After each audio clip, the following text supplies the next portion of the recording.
क्या हो अगर हमारी पृथ्वी डिस्ट्रॉय हो जाए तो अभी गवर्नमेंट ने कंफर्मेशन की कि एलियंस एग्जिस्ट करते हैं। और इंडिया के सक्सेसफुल स्पेस मिशंस के बाद एक सवाल दिमाग में आता है कि हमने मूवीज में बहुत देखा है कि एलियंस अर्थ पे अटैक करेंगे, लेकिन क्यों? एलियंस अगर इतने एडवांस है कि वो स्पेस ट्रेवल कर सकते हैं तो वो इतना लंबा ट्रेवल करके अर्थ पर अटैक क्यों करेंगे, जहाँ के ह्यूमंस ना उनके जितने स्मार्ट हैं ना ही उनके जितने powerful.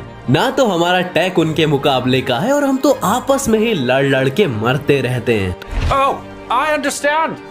On this planet, there are people who are men and people who are women and people who are mentally ill. तो एलियंस ह्यूमंस को स्टडी करना चाहेंगे या क्या पता वो कर भी रहे हो ऑलरेडी। ना, ये ह्यूमन नेचर है कि कोई भी नई जगह मिले उसे ताकत के जरिए छीन लो। लेकिन फिर भी ह्यूमंस के पास एक चीज ऐसी है जिसकी वजह से हम मोस्ट सिचुएशंस में सरवाइव कर सकते हैं, और वो है नॉलेज की भूख। ह्यूमन माइंड जिज्ञासा से भरा होता है। हमने ये इतनी इन्वेंशंस बस इसलिए नहीं की कि हम स्मार्ट थे, पर इसलिए क्योंकि हमारा माइंड हमेशा कुछ नया जानना चाहता है, कुछ नया ढूंढना चाहता है। इसका परफेक्ट एग्जाम्पल मैं तुम्हें एक कहानी से देता हूँ। तो इस कहानी में कई सैकड़ों इंसान अचानक से किसी और डायमेंशंस में टेलीपोर्ट हो जाते हैं। ऐसा डायमेंशन जहाँ पे वहाँ के क्रीचर्स अलग अलग छोटे छोटे प्लैनेट्स पे रहते थे। वहाँ ह्यूमन प्रजाति थी ही नहीं, वहाँ हर प्लैनेट पे अलग अलग तरह के क्रीचर्स रहते थे। उनकी भाषा अलग थी और उनके रहने का तरीका भी अलग था, पर उन सब पर राज करता था एक एम्पायर जिसने इंग्लिश जैसे ही एक स्पेशल लैंग्वेज बना रखी थी, जिसके जरिए ये सारे प्लैनेट्स और लोग कनेक्टेड थे।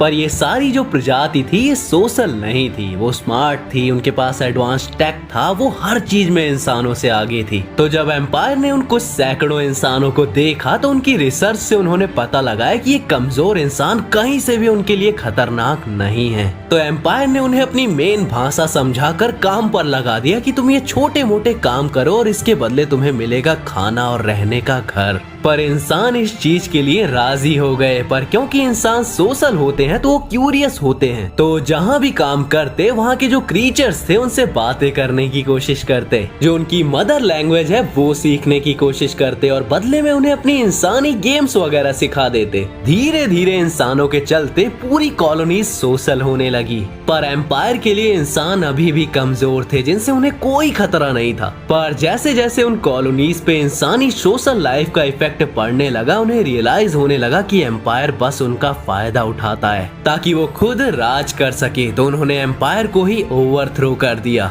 और उनकी मेन लैंग्वेज को भी। पर उन्हें अपना घर तो चलाना था, तो उन प्लैनेट्स के बीच में अगर कोई कनेक्शन बचा था तो वो था इंसानों का कनेक्शन। अब क्योंकि इंसान हर प्लैनेट के क्रीचर से फ्रेंडली थे और उनकी लैंग्वेज भी जानते थे, मतलब व्यापार और काम हर चीज के लिए इंसान परफेक्ट थे। और एम्पायर के ना होने पर भी एक नया एम्पायर बन गया इंसानों का, और ये ऐसा एम्पायर था जहां उन पे सबको भरोसा था। तो इस कहानी को सुनाया गया था ये बताने के लिए कि इंसान एक सर्वाइवल प्रजाति है। हम इवॉल्व चाहे स्लो हो, लेकिन हम हमेशा आगे बढ़ते रहते हैं, हमारी लाइफ को इजी बनाने के लिए और नई नई चीजों की खोज करने के लिए। तो अगर कभी अर्थ तबाह होती है और जिस तरह स्पेस ट्रैवल अभी इजी बन गया है और कई स्पेस स्टेशन अर्थ पर बन रहे हैं, तो स्पेस में जाने को तो हम में से कई लोग सरवाइव कर जाएंगे। और क्योंकि एलियंस के होने की रियलिटी अब कंफर्म कर दी गई है, तो अर्थ की तबाही इजीली किसी स्पेस वासी का ध्यान जरूर खींचेगी,